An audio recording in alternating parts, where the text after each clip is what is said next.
할렐루야. 반갑습니다, 여러분. 한 주도 주님 은혜 가운데 평안하셨는지요?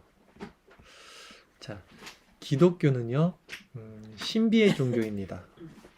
즉, 신비한 것을 체험을 해야 하는 종교죠. 신령한 것을 우리가 경험하지 않고, 체험하지 않고 어떻게 하나님 나라를 이해할 수 있고, 또 성령의 역사를 알 수 있겠어요. 오늘 본문은 바로 그런 신비한 내용을 담고 있습니다. 우리가 흔히 말하는 변화산 사건이 오늘 본문 내용입니다. 변화되었다 해서 변화산인 거예요. 쉽게 얘기해서. 이 변화산 사건은 공간복음서, 마태, 마가, 누가복음에 모두 기록된 만큼 유명한 이야기죠. 그러나 오늘 본문은 이렇게 신비로운 그만큼 해석하기가 까다롭고 난해한 구절이기도 합니다. 어떻게 예수님의 얼굴이 또 예수님의 몸과 옷이 빛나고 희게 되었을까요, 여러분? 그리고 어떻게 죽었던 모세와 엘리야가 등장했고 또 그들과 예수님은 무슨 대화를 나누었을까요? 그리고 예수님은 왜 오늘 이 사건을 인자가 죽은 자 가운데서 살아날 때까지 함구하라고 제자들에게 경고하셨을까 등등 해석이 만만치 않은 쉽지 않은 내용들이 많아요. 그래서 좀 제대로 이 해석을 이해하고 설교를 하는 것도 많지 않습니다. 사실 오늘 본문을 우리가 이해하기 위해서는요, 전장의 가이사라 빌립보에서 있었던 예수님과 제자들의 대화 내용을 되짚어 볼 필요가 있습니다. 즉, 베드로를 위시한 제자들이 했던 신앙 고백이 있었어요. 그리고 예수님께서 그 신앙 고백을 받으시고 이제 십자가를 져야 한다는 사실을 비로소 처음으로 드러내놓고 말씀을 하시자 베드로가 항변을 해서 예수님을 붙들고 말렸던 사건 기억하시죠? 이 사건의 연장선에서 오늘 본문을 해석해야 돼요. 따라서 오늘은 이런 맥락을 통해서 본문이 말하고 있는 이런 신비로운 체험과 이런 이유들이 무엇인지 No pain, no gain. 영어죠? 고난 없는 영광은 없다. 고난 없이 이루어지는 것은 없다. 라는 제목으로 말씀을 전하도록 하겠습니다. 오늘 본문 말씀 마가복음 9장 1절 말씀, 우리 한 절 말씀 다시 한번 읽어보도록 하겠습니다. 같이 한번 하나님 말씀 읽도록 하겠습니다. 또 그들에게 이르시되 내가 진실로 너희에게 이르노니 여기 서 있는 사람 중에는 죽기 전에 하나님의 나라가 권능으로 임하는 것을 볼 자들도 있느니라 하시니라 라고 말씀했어요. 빌립보 가이사라라는 지역에서 위대한 신앙 고백을 한 주는 그리스도시요 하나님의 살아계신 아들입니다. 이 고백을 한 베드로와 제자들에게 이제 예수님이 십자가 죽음과 부활을 얘기를 했죠. 그때 베드로가 그런 일이 일어나면 안 돼요. 예수님 절대 죽으시면 안 돼요. 라고 항변하고 예수님을 붙잡았습니다. 그때 예수님이 하신 말씀이 9장 1절 말씀이에요. 그들에게 이르시되 내가 진실로 너희에게 이르노니 여기 서 있는 사람이 누구예요? 그 제자들 중에 죽기 전에 하나님의 나라가 권능으로 임하는 것을 볼 자들도 있다라고 그때 말씀하신 거예요. 빌립보 가이사라에서. 제자들이 지금 십자가 복음에 대해서 전혀 이해하지 못하고 있기 때문에 예수님이 안타까운 심정으로 그들에게 하나님 나라가 무엇인지 그 실체를 보여주기 원하셨던 거예요. 그래서 제자들 중 몇을 데리고 며칠이 지난 후에 그 높은 산으로 데려가시는 거예요. 본문 마가복음 9장 2절 말씀, 우리 한 절 말씀 다시 읽겠습니다. 엿새 후에 예수께서 베드로와 야고보와 요한을 데리시고 따로 높은 산에 올라가셨더니 그들 앞에서 변형되사라 그랬죠. 그런데 다른 공간복음서에서 이 기록된 내용을 보면 예수님께서 산으로 지금 왜 가셨냐면 기도하러 가셨다는 것을 알 수 있어요. 우리 누가복음 9장 28절인데요. 주일 설교 말씀 9절 있습니다. 이 말씀을 하신 후 8일쯤 되어 예수께서 베드로와 요한과 야고보를 데리고 기도하시러 산에 올라가사. 그렇죠? 같은 내용인데요. 기도하시러 산에 올라가사라고 되어 있어요. 기도하러 가신 거예요. 근데 재밌는 것은 그때 제자들이 기도하러 갔는데 무엇을 한지 아세요? 기도하지 않고 깊이 졸고 있었어요. 잠자고 있었습니다. 누가복음 9장 32절 말씀 베드로와 및 함께 있는 자들이 깊이 졸다가 온전히 깨어나 예수의 영광과 및 함께 선 두 사람을 보더니 라고 돼 있죠. 베드로와 및 함께 있는 자들 누구예요? 야고보와 요한이 지금 깊이 졸았어요. 그래서 깨어났더니 예수님이 그 영광의 모습을 하고 그 두 사람과 같이 있던 것을 봤다라고 하는 거예요. 겟세마네 동산에서도 마찬가지죠. 예수님이 땀이 핏방울이 되도록 기도하실 때 제자들은 어떻게 하고 있었냐면 그때도 졸고 있었어요. 근데 제자들이 잘 졸아요. 지금 졸고 있어요, 여러분? 졸면 안 돼요. 제자들이 너무 잘 잔다고요. 기도해야 할 시간에. 그래서 성경은 항상 깨어라, 기도하라, 쉬지 말고 깨어서 기도하라 이렇게 말하는 것이죠. 자, 보통 경전이 있는 종교를 고등 종교라고 하죠. 자기 부정이 있는 종교. 고등 종교들을 보면요, 참선, 명상, 수련 이런 것들을 통해서 진리에 다다르려고 애를 씁니다. 고행을 하죠. 근데 우리 기독교는 그렇다면 무엇을 통해서 그 진리에 다다를 수 있겠습니까? 기도를 통해서 다다르는 거죠. 그 기도가 묵상이라고도 할 수 있겠죠. 바로 이 기도가 하나님과 연결되는 소통이에요. 그 길이에요. 그러기에 내 마음이 하나님의 마음과 합일되어지고 하나가 될 수 있도록 하기 위해서는 우리는 말씀을 통해서, 말씀을 비추어서 내 마음 속에 하나님의 뜻을 깊이 묵상하는 거예요. 그 묵상이 바로 기도라는 거죠. 예수님은 십자가의 죽음과 부활을 이해하지 못하는 제자들에게 하나님 나라가 무엇인지 복음의 실체를 알려주기 위해 지금 기도하러 그래서 산으로 올라가신 것입니다. 그러니 우리도 조용한 시간을 정해서 날마다 매일 그리스도와 연합되는 것이 무엇인지 말씀을 비추어서 그 묵상의 시간을 가져야 되는 거예요. 그런데 예수님은 왜 베드로와 요한과 야고보만 따로 데리고 갔을까요? 제자들이 지금 12명인데 왜 편애하는 것도 아니고 3명만 데리고 산에 가셨을까? 나머지 제자들은 뭐야? 기분 나쁘잖아요. 왜 그랬을까요? 성경에 보면 증인을 세울 때는요, 2-3 사람을 세워야 되는 것이 율법입니다. 그래서 아직 그 제자들에게 사실 이 신비한 것을 깨달아 알려줄 수가 없죠, 예수님이. 왜? 성령이 아직도 오시기 전이니까. 그러나 훗날 성령이 오시게 되면 예수님이 하셨던 모든 사역을 그들이 깨닫게 되거든요. 그 때를 위해서 지금은 증인을 세울 때였어요. 그래서 2-3명, 바로 그 베드로, 요한, 야고보만 데리고 복음의 증인으로 데리고 올라가신 거예요. 그리고 이제 예수님께서 그 산에서 이제 기도하시는 중에 어떻게 그의 형체가 변하게 되었죠? 우리 오늘 본문 마가복음 9장 3절 말씀. 그 옷이 광채가 나며 세상에서 빨래하는 자가 그렇게 희게할 수 없을 만큼 매우 희어졌더라. 옷이 얼마나 하였으면 빨래하는 자가 세상에서 그렇게 희게할 수 없을 만큼 희어졌다라고 말을 해요. 그리고 다른 공간 복음서와 비교해 보면 예수님의 옷뿐만이 아니라 지금 예수님의 얼굴에서도 빛이 났다고 해요. 마태복음 17장 2절 말씀, 우리 주일설교 말씀 구절 한번 보겠습니다. 그들 앞에서 변형되사 그 얼굴이 해같이 빛나며 옷이 빛과 같이 희어졌더라. 그쵸? 옷뿐만이 아니라 그 얼굴이, 예수님의 얼굴이 지금 해같이 빛났다라고 말을 해요. 그러니까 기도 많이 하시고 성령 충만하셔서 그 하나님의 마음을 받은 사람들의 얼굴을 보면 어때요? 광채가 나요. 해같이 빛납니다. 우리 인간들도 이 정도인데 당시 예수님의 모습은 가히 어떠하셨을까 지금? 바로 그것이 하나님의 모습이겠죠. 이 영광의 모습이 그런데 바로 우리들의 모습이 될 것입니다. 하나님 나라에 가면요, 우리가 우리의 얼굴도 우리의 옷도 다 그렇게 광채가 나고 하얘질 거예요. 그 하나님 나라에서의 모습을 미리 예수님이 지금 우리들에게 보여주신 것입니다. 즉 예수님은 제자들에게 또한 성경을 읽고 있는, 지금 설교를 듣고 있는 우리들에게 장차 성도가 입게 될 신령한 몸이 어떤 상태인지를 보여주고 계신 거예요. 우리는 모두 하나님 나라에서 이러한 육체를 입게 될 것이다 라고 가르쳐 주는 거예요. 주일 설교 말씀 구절 한번 보겠습니다. 고린도 후서 3장 18절 말씀 같이 보도록 하겠습니다. 우리가 다 수건을 벗은 얼굴로 거울을 보는 것 같이 주의 영광을 보매 저와 같은 형상으로 화하여 영광으로 영광에 이르니 곧 주의 영으로 말미암음이라. 자, 이제 우리가 수건을 벗은 얼굴로 거울을 보는 것 같이 주의 영광을 본대요.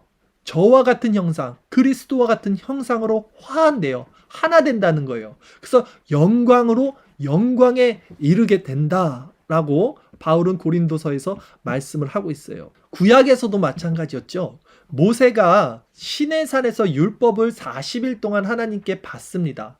하나님을 대면하죠. 하나님과 마주하여 하나님의 음성을 듣고 하나님의 그 영광의 빛을 받은 거예요. 그 빛을 받고 말씀을 가지고 산에서 내려왔는데 그때 모세 얼굴에 광채가 나요. 하나님과 마주했기 때문에 40일 동안. 그래서 사람들이 모세를 두려워해요. 그래서 모세가 수건으로 자기 얼굴을 가립니다. 오늘 주일 설교 말씀 구절이 있는데요. 출애굽기 34장 29절부터 30절까지 말씀 한번 같이 읽겠습니다. 모세가 그 증거의 두 판을 모세의 손에 들고 시내산에서 내려오니 그 산에서 내려올 때에 모세는 자기가 여호와와 말하였으므로 말미암아 얼굴 피부에 광채가 나나 깨닫지 못하였더라. 아론과 온 이스라엘 자손이 모세를 볼 때 모세의 얼굴 피부에 광채가 남을 보고 그에게 가까이 하기를 두려워하더니. 그렇죠?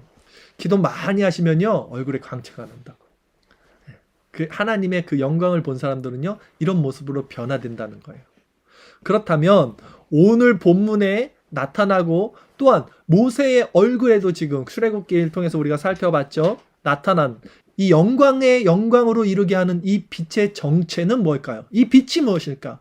성경은요 이 빛에 대해서 이렇게 말합니다. 우리 성경으로 계속 풀어야겠죠? 말씀은 주일설교 말씀 구절 보겠습니다. 고린도 후서 4장 6절 말씀에 이 빛에 대해서 이렇게 말합니다. 같이 읽겠습니다.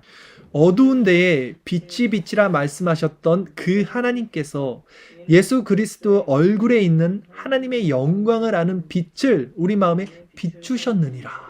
이게 무슨 말씀일까요? 어두운 데 빛이 있어라 말한 거 뭐예요? 창세기잖아요. 1장 1절. 태초에 하나님 천지를 창조하시고 빛이 있으라 말씀하셨어요. 그 하나님께서 예수 그리스도의 얼굴에 있는 하나님의 영광을 아는 빛, 그 빛이 예수 그리스도의 얼굴에 있었다는 거예요. 근데 그 빛을 이제는 어디에 비추셨어요? 우리 마음에 비추셨느니라 라고 말씀을 하고 있는 것이죠. 즉 이 빛은 뭐냐면 반짝반짝 빛나는 그 빛이 아니라 하나님의 영광을 아는 진리, 그것이 빛인 것입니다. 이 빛이 우리 마음에 새겨졌다는 거예요. 성도인 우리 마음에 성령으로 말미암아 이제는 우리가 하나님의 영광을 알 수 있는 자들이 되었다는 것입니다. 그러니까 우리 마음이 이 하나님의 영광을 아는 빛을 가지고 있다면 우리 얼굴이 광채가 나야겠죠, 여러분.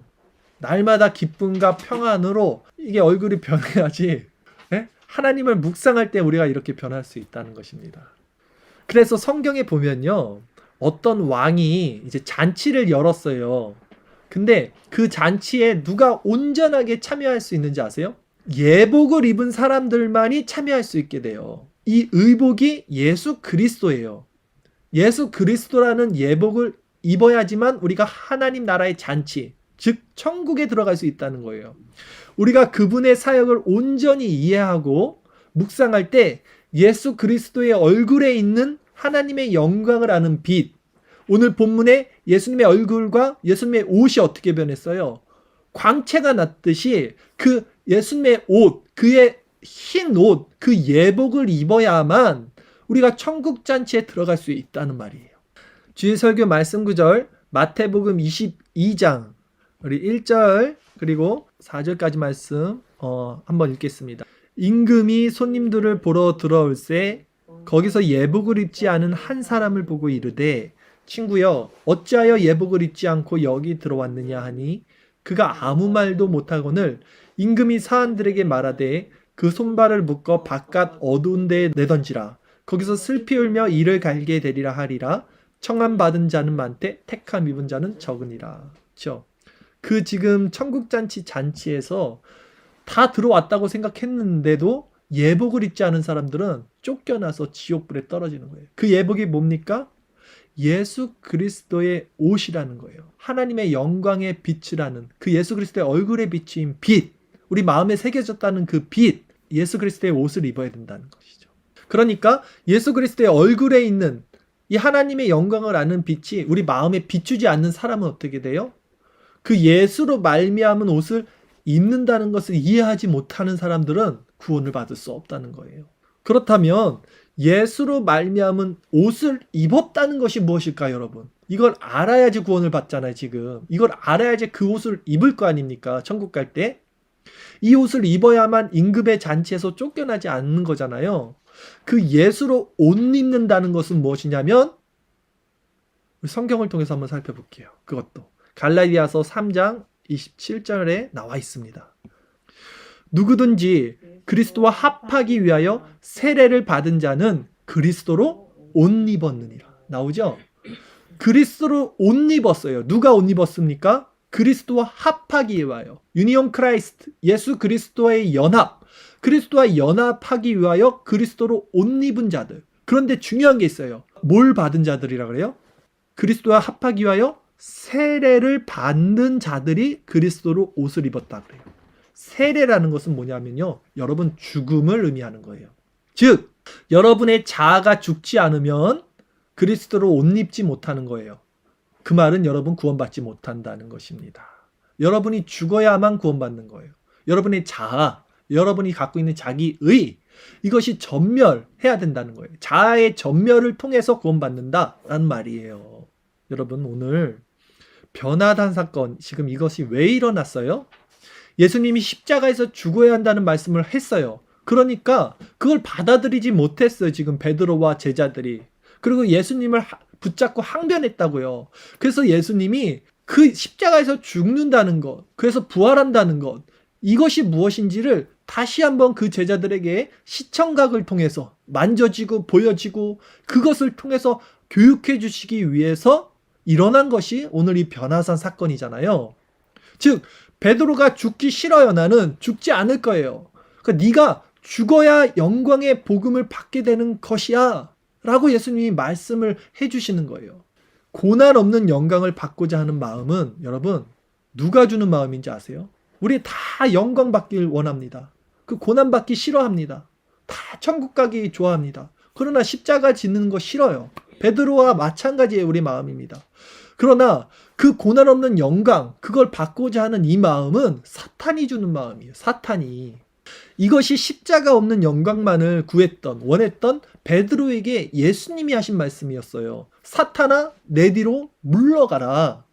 네가 하나님의 일을 생각하지 아니하고 도리어 사람의 일을 생각하는 도다 라고 말씀했어요. 이것이 베드로의 문제입니까? 베드로의 모습뿐만이 아니라 우리들의 모습이잖아요. 우리들이 신앙생활하는 모습이 이와 똑같아요. 여러분, 우리는 내 삶의 유익을 위해서 신앙생활을 하고 있어요. 내가 살기 위해서 신앙생활을 하고 있다고요. 근데 예수님은 그게 아니야. 죽기 위하여 우리는 신앙생활을 하는 거야. 왜? 그 죽음을 통해서만, 그 자아의 전멸을 통해서만 진정한 하나님 나라의 광채가 나는 그 복음, 그 복을 받을 수 있는 자들이 된다. 그것을 가르쳐주기 위해 지금 이 사건을 또 일으킨 겁니다. 하나님의 영광을 위해서 신앙생활을 한다는 것이 무엇인지, 나는 사라져야 된다는 것이 무엇인지, 그래야 진정한 자유가 온다는 것을 가르쳐주기 위해서. 그러니까 여러분, 사탄에게 속지 마셔야 돼요. 우리 자신에게 속지 말아야 된다는 거예요. 우리 자신 안에 사탄의 역사가 있으니까. 그러나 베드로는요, 변화산까지 올라갔어요, 지금. 근데 그 제자들이 뭐하고 있었어요? 졸고 있는 거야. 아직도 십자가의 의미가 뭔지 몰라요. 고난을 받아야 된다는 의미가 뭔지 몰라요. No pain, no gain. 이 뜻을 몰라요. 그리고 고난 없는 영광만을 바라고 있어요, 지금도. 그 변화산까지 올라가서도. 그래서 예수님의 변화된 모습에 베드로가 막 황홀해졌어요, 이제. 여기가 좋사오니. 그러고만 있는 거예요. 마가복음 9장 4절에서 5절 오늘 본문 말씀 한번 읽어보겠습니다. 이에 엘리야가 모세와 함께 그들에게 나타나 예수와 더불어 말하거늘 베드로가 예수께 고하되 랍비여 우리가 여기 있는 것이 좋사오니 우리가 초막 셋을 짓되 하나는 주를 위하여 하나는 모세를 위하여 하나는 엘리야를 위하여 하사이다 하니 이랬어요. 베드로가 너무 좋은 거예요. 지금 제자들이 엘리야와 모세를 보는 순간 근데 그들이 저 엘리야다. 저 모세다. 그러니까 단번에 알아봤어요. 이거 어떻게 알아봤을까? 같은 시대에 살았던 사람도 아니고 이 시대에 무슨 사진이 있었던 것도 아닌데 그냥 알아볼 수 있었다는 거야. 그만큼 그 모세와 엘리야의 영광이 제자들에게 하나님의 신적인 권위로 인지되었던 거죠. 사실 이렇게 베드로와 같이 우리가 은혜를 받으면요. 어떤 현상이 일어나냐면 평생 교회 그 자리에 앉아 있고 싶어요. 그 은혜의 자리에.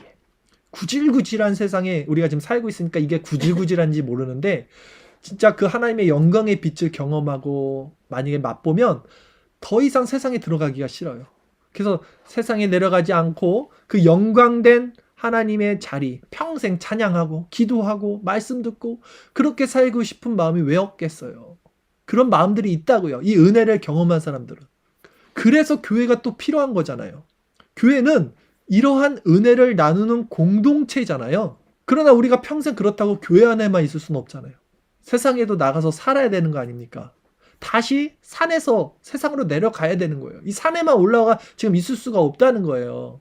근데 베드로는 그냥 그 영광만 받고 있다는 거야. 그거 싫다는 거야, 아직도. 우리는 이 영광을 받아야겠지만 다시 산으로 내려가서 세상으로 가서 우리에게 주어진 사명을 감당해야 되는 자들이겠죠. 그곳에서 사단 마귀 세력에 붙잡힌 자들을 복음으로 인도하는 일을 누가 하겠습니까? 우리가 전해야겠죠.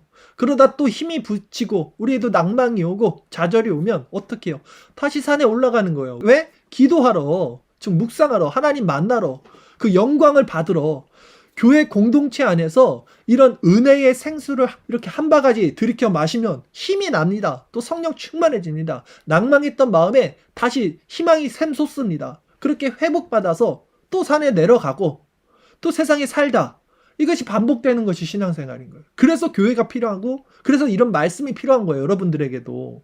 여러분이 세상 속에만 있으면 여러분은 그냥 낭망해져요. 사단 마귀의 권세 아래서. 그렇다고 교회 안에만 있으면 여러분 세상과 떨어져서 살아요. 그거는 하나님의 뜻이 아닙니다. 그런데 교회에서 이 힘을 만약에 공급받지 못하고 여러분들이 교회 역시 이 신령한 하나님의 영광의 빛을 그들에게 비춰주지 못하면 어떻게 되냐면 교회에 왔는데 말씀으로 심령이 채워지지 못해요. 그 악순환이 계속되게 돼요. 공급과 수요가 원활치 못하면 어떻게 됩니까? 인풋이 없어. 나에게 들어오는 것이 없는데 난 계속 내보내야 돼. 누군가를 사랑해야 되고 이 어깨가 무거워. 율법으로서 행해야 되니까 신앙을. 그러면 우리 신앙 상태는 어떻게 되냐면 오링이 납니다. 오링이란 말 아세요? 일본 말인데 자동차가 기름이 떨어지면 기름 넣어줘야 굴러가잖아요. 마찬가지로 교회도 이런 영적인 것들로 성도들을 채워줘야지만 신령한 공동체로 건강하게 유지되는 거예요. 그러기에 이런 예배와 이런 말씀과 우리 또 나누는 이 성찬 얼마나 중요한지 몰라요. 성령의 기름을 가득 채우십시오. 오늘 그 말씀을 통하여 예배를 통하여. 그리고 세상으로 나가십시오. 또 일주일 동안. 그런데 오늘 본문에 보면요. 자, 불현듯 엘리야와 모세가 예수님 앞에 나타나 버렸어요. 이들 누군지 아시죠? 근데 왜 갑자기 이들이 나타났을까? 또 왜 하필 모세와 엘리야가 나타났을까요? 이 부분도 되게 중요하겠죠. 왜 이들이 나타났는가? 모세와 엘리야는요. 구약을 대표하는 율법과 선지자입니다. 율법은 모세로부터 나왔어요. 또 선지자의 가장 최고봉을 우린 엘리야라고 보통 말을 합니다. 보편적으로. 그리고 이 율법과 선지자가 가리키는 것이 무엇이었냐면 바로 예수 그리스도였어요.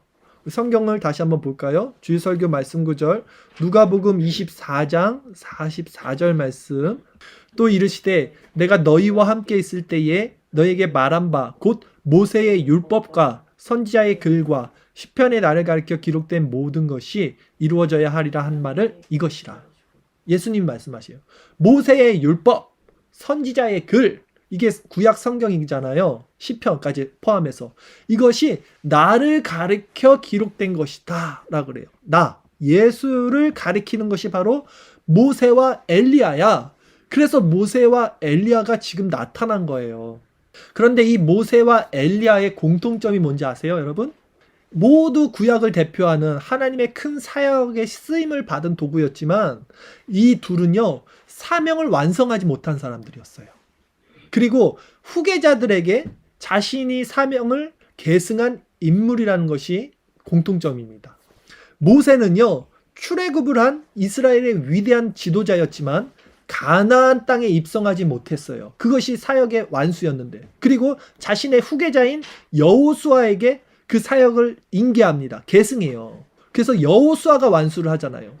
마찬가지로 엘리야도 바알의 그 350 선지자들과 싸워서 이겼는데, 그럼에도 불구하고 이세벨에게 막 쫓기고 막 도망가다가 결국 그 사역 중에 하늘로 불마차를 타고 올라가 버려요. 죽지 않고 올라가 버렸어요. 엘리야는. 에녹과 엘리야는 죽음을 당한 사람이 아닙니다.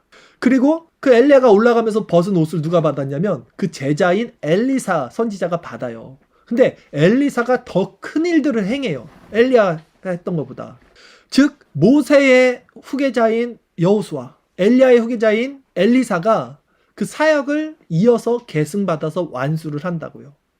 근데 이 계승자들, 이 후계자들, 이 제자들의 이름이 뭔지 아세요? 그러니까 여호수아, 엘리사, 이들의 이름의 뜻이 뭐냐면 여호수아라는 말은요, 호세아 들어보셨죠? 호세아와 여호수아, 이것이 다 같은 히브리 언어인데 이것이 구원이란 뜻이에요. 이것이 예수님과 같은 말이에요. 예수, 호세아, 여호수아, 이게 히브리어로 같은 단어입니다. 즉 구원이라는 말이에요.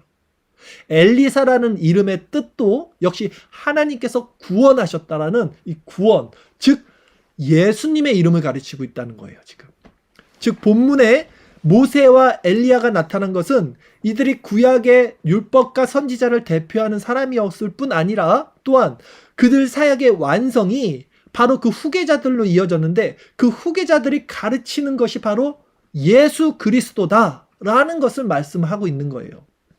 그 예수 그리스도의 사역의 완성이 뭐예요? 그러면 바로 십자가인 거예요. 그래서 이들은 지금 그 십자가에 대해서 이야기를 하고 있었던 거예요. 성경에 나와요. 누가복음 9장 29절에서 31절 말씀, 우리 주일설교 말씀 구절. 기도하실 때에 용모가 변화되고 그 옷이 휘어져 광채가 나더라. 문득 두 사람이 예수와 함께 말하니 이는 모세와 엘리야라. 영광 중에 나타나서 장차 예수께서 예루살렘에서 별세하실 것을 말했어요. 그렇죠? 무슨 대화를 한 거냐면 예루살렘에서 십자가 지고 예수님이 죽으실 것을 말하는 거예요. 그것이 완성인 거예요. 이 엘리야가 완성하지 못했던, 모세가 완성하지 못했던 그 복음의 실체의 완성이 바로 예수를 통해서, 십자가를 통해서 이루어진다는 그 이야기를 하고 있는 장면인 것입니다. 그러니까 예수님은 이 모든 지금 광경 우리가 살펴봤어요. 빌립보 가이사라부터 오늘 변화산 사건까지 통해서 아직도 영광만을 바라고 십자가의 고난을 부정하고 있는 이 제자들에게 복음은 오직 죽음을 통해서만 이루어질 수 있는 하나님의 영광임을 보여주신 사건이 바로 변화산 사건, 오늘 본문 내용이다라는 거예요. 이것이 바로 No pain, no gain, 고난 없는 영광은 없다. 오늘 설교 제목인 것입니다. 여러분, 십자가 없는 구원은 없어요. 여러분 자신이 십자가에서 부정당하지 않는 이상, 예수의 의의 흰옷을 그렇게 입지 않는 이상, 여러분 마음에 하나님의 영광을 아는 빛이 새겨지지 않습니다. 여러분 마음의 영광의 빛을 모른다는 것은 구원받을 수 없다라는 사실을 명심하십시오. 그러기에 날마다 우리는 더 깊이 예수를 묵상하며 나가는 거예요. 그분의 의의 흰옷을 입는다는 것이 무엇인지, 그분의 얼굴에 나타난 하나님의 영광의 빛을 본다는 것이 무엇인지, 그 영광의 빛을 우리 마음에 새겨주셨다는 것이 무엇인지 성령을 통해서 성경에 비추어 묵상하는 것, 그것이 신앙생활인 거예요. 그 과정이 있어야 된다는 거예요. 그러나 예수님께서 이렇게 모든 것을 지금 다 보여주셨어요. 제자들에게 시청각을 통해서. 근데도 제자들은 어때요? 아직도 깨닫지 못해요. 말귀를 알아듣지를 못해요. 제자들 우리랑 똑같아. 예수님이 이렇게까지 했는데도 못 알아들으니까 이제는 하나님이 등장하세요. 성부 하나님이 직접 현현하셔서 나타나셔서 이 제자들에게 쐐기를 박아버립니다. 오늘 본문 마가복음 9장 7절 8절 2절 말씀 읽겠습니다. 마침 구름이 와서 그들을 덮으며 구름 속에서 소리가 나되 이는 내 사랑하는 아들이니 너희는 그의 말을 들으라 하는지라. 문득 둘러보니 아무도 보이지 아니하고 오직 예수와 자기들 뿐이었더라 라고 하죠. 누가 등장합니까? 구름이 등장해요. 구름은 구약 성경에 하나님의 권능과 임재를 상징해요. 항상 구름이 임한 곳에 하나님의 임재가 있었어요. 이 하나님의 임재 앞에 사람들은 벌벌 떨면서 두려움을 떨게 됩니다. 그리고 그 권능으로 하나님께서 제자들에게 이제 직접 너희들은 내 아들 말 잘 들어라 말씀하신 거예요. 그런데 저는요, 이 본문 오늘 구절을 보면서 제자들의 모습이 처음에는 이해가 가지 않았어요. 아니 도대체 얼마나 더 많은 체험과 가르침을 받아야 이들이 정신을 차리고 그 십자가 복음과 예수님의 말씀을 이해할 수 있을까? 이렇게 체험을 했으면서도 아무리 영적으로 무지한 사람이라 하더라도 좀 뭔가를 알아야 되는 거 아닌가 라는 생각이 들더라고요. 너무 모르는 거야 진짜.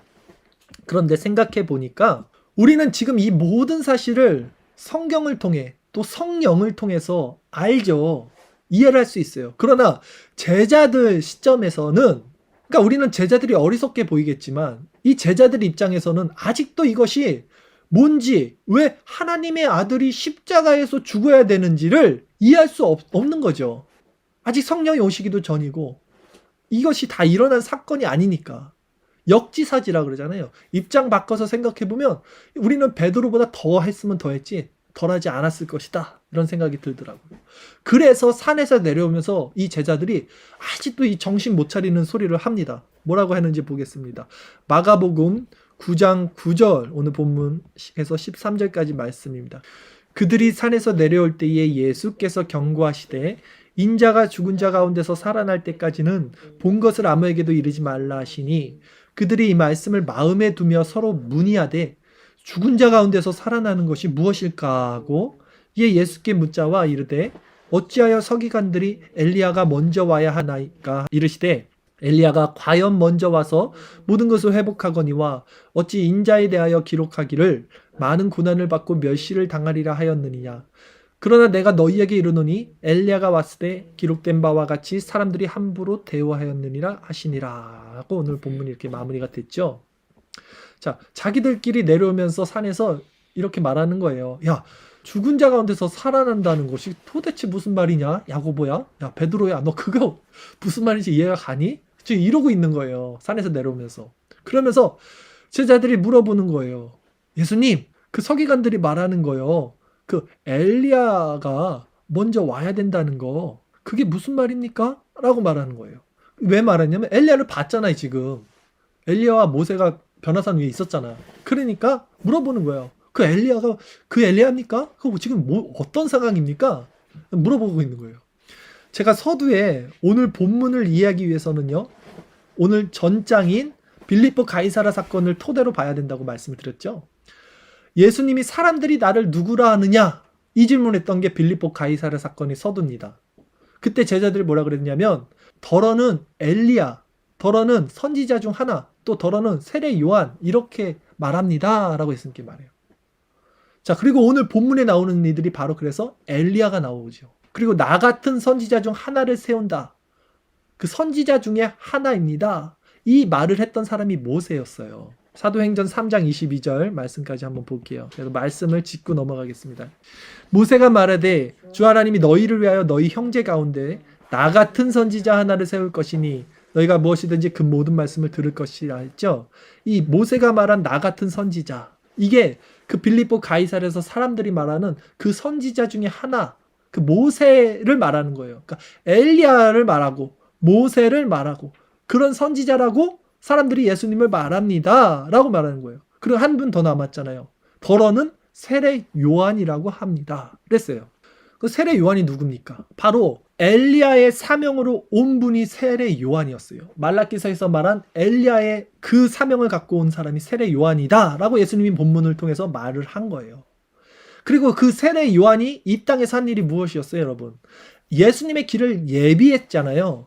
예수님의 등장을 준비하고 그리고 예수님의 등장과 더불어 역사에서 사라진 인물이 세례 요한이에요. 그러니까 오늘 본문에 나오는 엘리야도 엘리사에게, 그리고 모세는 여호수아에게, 그리고 또 세례 요한은 예수님께 사역을 이렇게 계승하듯이 이 모든 초점에 이 계승하는 자의 이름에 예수라는 이름, 구원자가 등록이 돼가 올라가고 있는 것입니다. 이것을 봐야 돼요. 바로 모든 초점이 지금 예수 그리스도의 십자가로 귀결되고 있다. 이 복음사역으로 종결되고 있음을 성경은 분명히 오롯하게 우리들에게 알려주고 있는 장면인 거예요. 성경은 이렇듯 구약시대부터 또 신약까지, 그리고 우리가 사는 이 시대, 나아가 앞으로 전개될 모든 시대까지 이 하나의 복음, 즉 예수님의 십자가 구원만을 말하고 있는 거예요. 이것을 성경을 구속사적 관점으로 본다는 거예요. 예수의 십자가로 볼 수 있는 이 통찰력을 갖고 있어야 되는 거예요. 그러니 이 십자가의 복음을 이해하지 못하면 어떻게 돼요? 구원이 없다는 거예요. 이 사실을 지금 예수님이 누구에게 가르쳐 줬어요? 1차적으로는 예수님의 제자들, 그 제자들에게 가르쳐 주고 있는 거예요. 그러나 2차적으로는 그 제자들을 증인 삼아서 그 성경을 완성시키고 그 성경을 읽는 독자인 바로 우리 성도들에게 지금 주시는 말씀이라는 거예요. 예수의 십자가의 복음, 하나님 나라의 완성, 기독교는 이 십자가의 죽음과 부활, 이 신비를 깨우쳐야 비로소 열리는 계시의 종교예요. 그래서 제가 서두에 기독교를 신비한 종교라고 한 거예요. 이 복음이 아직 성령이 오시기 전인 제자들에게는 감춰져 있었어요. 이제 예수님께서도 그래서 산에서 내려오면서 제자들에게 너희들 본 것을 말하지 마. 함구해. 이렇게 경고하신 거예요. 왜? 아직 모르니까 사람들에게 말해봤자 몰라요. 변화산에서 본 것을 사람들에게 말하면요, 더 이상한 사건만 오해하게 돼요, 사람들이. 어제 제가 성경 공부 시간에 잠깐 나눴는데 노자의 도덕경이라는 그 책에 보면 서두에 도를 도라고 말하는 순간 도는 더 이상 도가 아니다, 이런 말이 있다고 그랬잖아요. 진리를 담을 수 없는 이 오감을 가진 인간이 진리를 봤어요. 진리를 알게 됐어. 그렇다 하더라도 그 진리를 말하는 순간 진리는 왜곡됩니다. 이 언어로서. 그리고 그 진리를 듣는 사람의 관점에서 또다시 왜곡되어서 들어가요. 그러니까 말할 필요가 없는 거예요. 그래서 너 함구해. 말하지 마. 그럼 이 진리는 어떻게 알게 됩니까? 결국 성령이 오시면 알게 된다는 거예요. 그래서 예수님이 십자가 사역을 완성하신 다음에 그분이 보내신, 내가 보내줄게, 그 성령 보혜사가 오면 지금 말했던 거, 몰랐던 거 다 깨달아서 기억나게 하고 알게 해줄 거다라고 예수님 말씀하신 거예요. 제자들에게. 성령이 오시면 그래서 죄에 대해서, 의에 대해서, 심판에 대해서 알게 해주시는 거예요. 절대 우리의 이성으로, 오감으로는 알 수 없는 것입니다. 그제야 우리는 이 성령을 받은 자들로 그리스도의 얼굴에 나타난 하나님의 영광을 아는 빛, 말도 어렵죠? 아, 이게 뭐다? 라고를 알게 된다는 거예요. 그러니 여러분, 성령을 의지하여 기도하시라고요. 묵상하시라고요. 제발 기도하라 그러면 자기 소원 성취, 이 땅의 것 먹고 사는 것, 그거 기도하지 말고, 그거 이방인들이 구하는 거라고 기도하지 말라고 예수님 말씀하셨는데도 왜 다들 그 현세적인 것, 이 눈에 보이는 것을 기도라고 생각하고 그걸 구하는 건지 저는 처음에는 진짜 몰랐어요. 아니, 이렇게 말씀을 가르치면 이제 알아들어야 되는데도 다 알아듣는 것 같이 끄덕끄덕 거려도 그들이 돌아서면 또 이 땅의 것, 현세적인 것, 달을 보라 그러면 손가락만 보듯이 겨널망지. 왜 이 땅의 것만 그렇게 묶여 있는지 제가 이해를 못했는데 이제는 분명히 알 것 같아요. 왜 그들이 그렇게 묶여 있는지. 한국 교회에 아주 큰 병폐가 있었어요. 한국 교회 60년대, 70년대에 일어난 그 번영 신학이라고 그러죠. 기복주의. 이것에 아주 큰 일조를 한 신학이 있어요. 순복음 신학. 조용기 목사. 이들이 가르쳐 놓은 그 기조 안에 있는 사람들은요, 결국은 이 땅의 것을 바라보더라고요. 그 현세적인 복을 결국은 추구하더라고요. 바뀌질 않더라고요. 아주 뿌리 깊게 이걸 박아놨어요. 이 기복주의 번영신학 고지론이라고 그래요. 이것을 잘 되는 나, 긍정의 힘, 적극적 사고방식, 조엘 오스틴이 말하는 것과 동일합니다. 범사에 잘 되고 영혼이 잘 되고 강건하기, 삼박자 축복 다 망쳐놓은 거예요. 이것이 아주 큰 기조를 했어요. 한국교회를 이렇게 망쳐놓은데 예수님이 분명히 그 하늘의 복을 가르쳐 줬음에도 그들은 약을 판 거죠. 예수님 시대 때 예수님이 오병이어로 수많은 기적으로 사람들을 행했어요. 그때 예수님 항상 뭐라 그럽니까? 감춰요. 알리지 말라 그래요. 그게 본질이 아니다라 그래요. 그러나 수많은 무리들은 그 먹는 것 때문에, 그 치유되는 것 때문에 예수님을 따르죠. 그 무리를 양성시킨 것이 바로 기복주의예요. 그것이 번영신학이에요. 그것이 순복음신학이에요. 그러니까 그 무리들만 아주 엄청나게 많아진 게 한국교회예요. 그러다 보니까 세상엔 지탄을 받습니다. 교회가 망가졌다. 아니요. 교회는 망가진 적이 없어요. 원래 그들은 교회가 아니었어요. 무리들이었지. 진정한 복음을 가진 자들이 아니었는데 세상은 그것이 그냥 다 교회라고 치부하고 교회가 이 꼴이 된 거예요. 하지만 교회는 한 번도 무너진 적이 없어요. 하늘의 복을 추구하는 그 개혁주의 안에 있는 신앙들은요, 항상 그 자리에 있었던 것입니다. 제가 마지막으로 여러분께 한 말씀만 드리고 마치겠습니다. 기독교 신앙은 모든 종교를 통합하여 가장 완전하고 가장 고귀하고 가장 숭고하고 가장 높은 단 하나의 진리의 완성입니다. 다른 신은 없어요. 동양 철학, 서양 철학, 모든 종교를 진리를 향해 나가고 있지만 그들이 알 수 없는 것들이 있어요. 그들은 시작과 끝을 말해줄 수 없어요. 오직 기독교에서만이 시작과 끝, 알파와 오메가, 처음과 나중, 그리고 그 시작 전에는 무엇이 있었는지, 그리고 그 마지막 마침 다음에는 무엇이 있는지를 명확하게 말해주는 것은 예수님밖에 없어요. 성경밖에 없어요. 기독교밖에 없어요. 그래서 예수님이 내가 곧 길이요 진리요 생명이니 나로 말미암지 않고 아버지께로 갈 자는 아무도 없다라고 말하는 거예요. 이게 진리인 거예요. 예수님이 미친 거 아니면 기독교가 진리, 둘 중 하나죠. 세상에 어떤 종교도 내가 길이다, 진리다, 그리고 그 시작과 끝이 이거다라고 명백하게 말해준 사람이 없다고요. 공자도 부처도 노자도 장자도 소크라테스도 플라톤도 아리스토텔레스도 다 이걸 얘기하지 않아요. 그냥 무언가 있어. 이데아, 로고스라고 하자. 그걸 도라고 하자. 진리라고 하자. 라고까지만 말해요. 그러니까 예수는 미친 사람이 아니면 진짜 하나님의 아들인 거예요. 오직 기독교만이 이 진리를 말하고 있어요. 뭐예요? 하늘의 복, 눈에 보이는 헛개비 nothing, 그거 바라보지 마라. 십자가의 영광. 그러니 여러분, 십자가의 복음이 무엇인지 더 묵상하세요. 죽음을 통해서 생명을 얻는 진리가 무엇인지, 자아의 전멸, 성령을 의지하여 더욱 묵상하시오. 이제 우리 알 수 있어요. 제자들은 몰랐어요. 하지만 우리는 누가 주의 마음을 알아 주를 가르치겠느냐. 그러나 우리가 주의 마음을 가졌다 그러잖아요. 성령으로 말미암아 알 수 있잖아요, 여러분. 이제 우리는 살기 위해 신앙생활하는 사람들이 아니에요. 죽기 위해서, 그래서 그 죽음으로 생명을 받기 위해서 신앙생활하는 사람들이에요. 더 이상 그런 번영신학, 기복주의, 그 순복음 신학에 속지 마십시오.